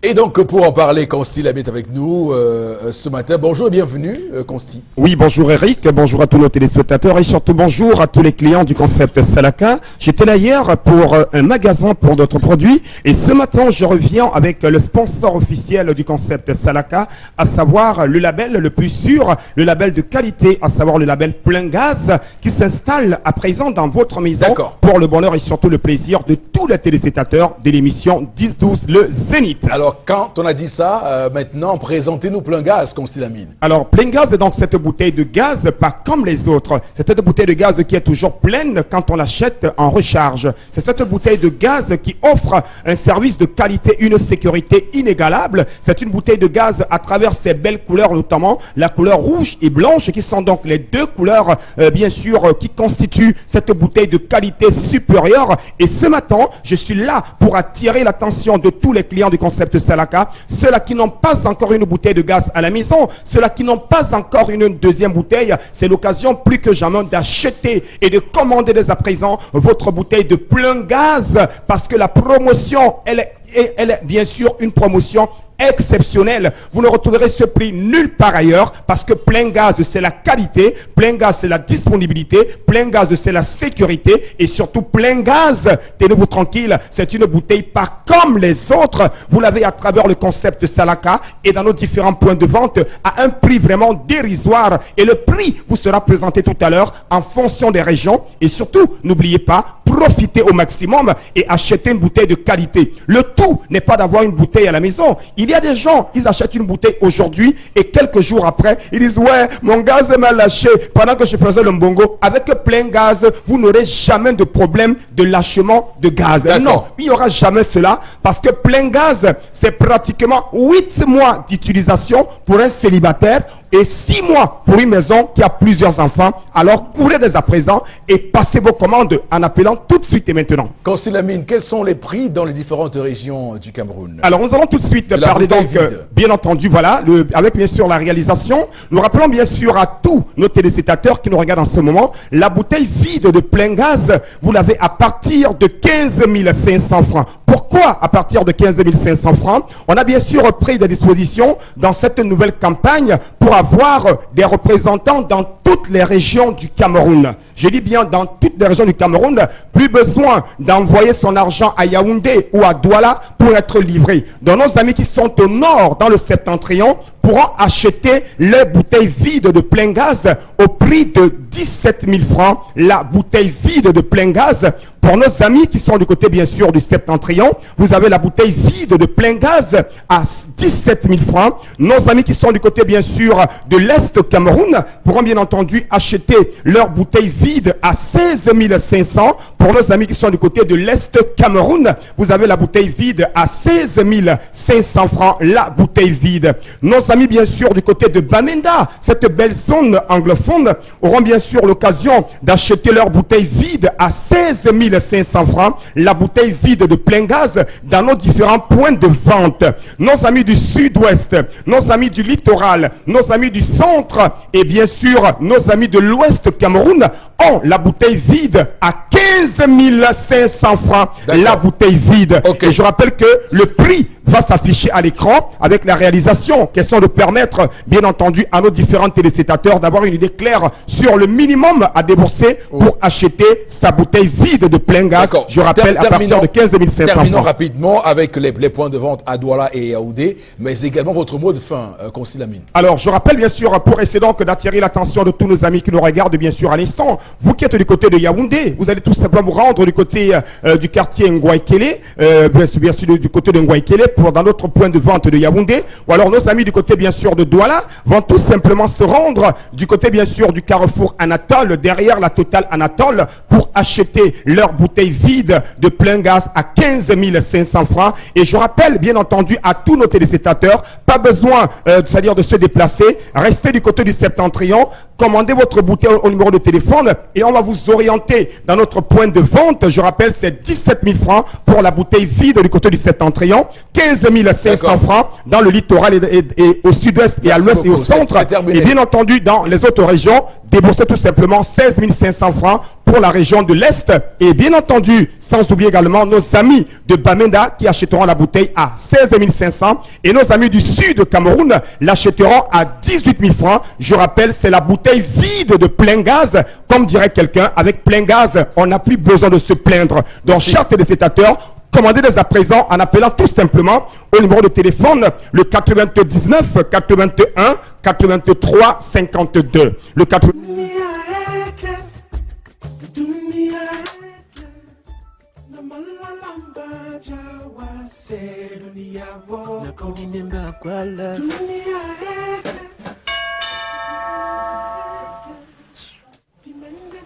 Oh, la douce. Mon gaz vient de me lâcher. Il n'a même pas mis en moi. En plus, pour le trouver, il faut faire le tour de la ville. C'est parce que vous utilisez n'importe quel gaz. Moi, j'utilise seulement plein gaz. Et il ne me fait jamais ce coup-là. Il m'est long, il est facile à trouver. Et en plus, on me le livre à domicile. Attends, je vais t'aider. Mais non, Plein Gaz ne vous fera jamais ce coup-là. Plein Gaz est le partenaire idéal des ménages, des cafés-restaurants, des boulangeries, des hôtels. Pour une livraison à domicile, contactez-nous au 680 00 00 75. Plein Gaz, plein de gaz, plein de sécurité. Voilà, nous sommes de retour avec évidemment cette possibilité pour vous de réagir dans cette émission et nous allons tout de suite prendre les différents messages que vous nous envoyez parce que cette émission est également interactive, donc on parvient à mettre ce pont, à construire cette passerelle entre vous et nous à travers vos réactions. Florazé, je vous consulte. Oui, je pense qu'il ne faut pas encourager la violence sur les enfants au nom de la tradition ou habitude africaine. La vie est sacrée et puis Dieu est au contrôle. Non, attends, qui lui a dit que la tradition africaine fait la violence aux enfants? Vous avez appris ça où?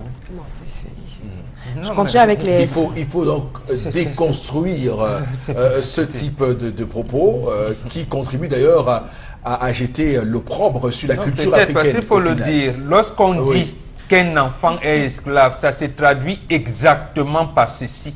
Quand vous avez un enfant de 3 ans, vous commencez à lui dire, donne-moi de l'eau, balaie la maison, rentre à telle, lave les assiettes. Lave les assiettes, on le supplie. Lave le sol. Lave le sol. À partir de 10 ans, on commence à lui dire, écoute, viens écouter quand on parle. Voilà. Pour la fille, observe ta maman. Voilà, c'est tout. Donc, c'est échelonné. Mais la violence est à quel niveau? Alors, Florazé, pourquoi vous souriez? J'étais chargé entre 3 ans et 7 ans à laver le sol. Donc, arrêtez de sourire. Les messages, je vous en prie. Alors, sur le plateau, mais comment on fait dans une société où à 20 ans, on n'a rien pour s'épanouir? C'est Marbin. Je vais vous répondre en disant, en étant disciple, on vous enseigne. Nous avons des enfants qu'on envoie faire la sérigraphie, permettez. Nous avons des enfants qu'on enseigne l'art du commerce. Nous avons des enfants à qui on inculque l'art de l'élevage. Moi, par exemple, j'ai eu la chance d'apprendre à faire l'élevage des lapins. J'ai fait l'élevage des lapins et d'autres en qui le père achète une poule. Il achète 1 ou 2 poules à la maison en disant, bon, c'est ton travail désormais. À partir de 10 ans, tu vas t'occuper parce que les poules consomment. À un certain âge, il t'appelle, il te dit, bon, on fait quoi de la poule? On vend, tu me vends ta poule. Ou bien alors on organise, tu veux continuer. Absolument. Donc c'est comme ça que ça fonctionne. Parce que, et justement, j'ai appris moi à faire le commerce ambulant. Voilà. J'ai appris à vendre les cahiers et tout ce qu'il y a comme... Et même le manyanga que vous aimez, le manyanga que vous aimez tant, on apprenait comment faire les noix, comment on casait ces études-là pour vraiment extraire le manyanga jusqu'à l'exploitation. Bah oui, Florazé, bien sûr. Je vous dis, j'ai commencé à faire le commerce ambulant à 6 ans. Donc il faut comprendre. Alors merci beaucoup. Je sais pas si merci beaucoup. C'est recommandé. Merci beaucoup à vous. C'est recommandé bien sûr parce que c'est une bonne formation. Oui, c'est recommandé. C'est une bonne formation. Alors merci beaucoup à vous, madame, monsieur, de votre fidélité sur Equinox Télévision, la chaîne qui au-delà de l'image vous rend compte. C'est une réputation qui nous colle à la peau et nous l'assumons fièrement. Passez une belle journée sur notre antenne et retour à l'antenne demain à 10h pour le Zénith. Que Dieu bénisse le Cameroun.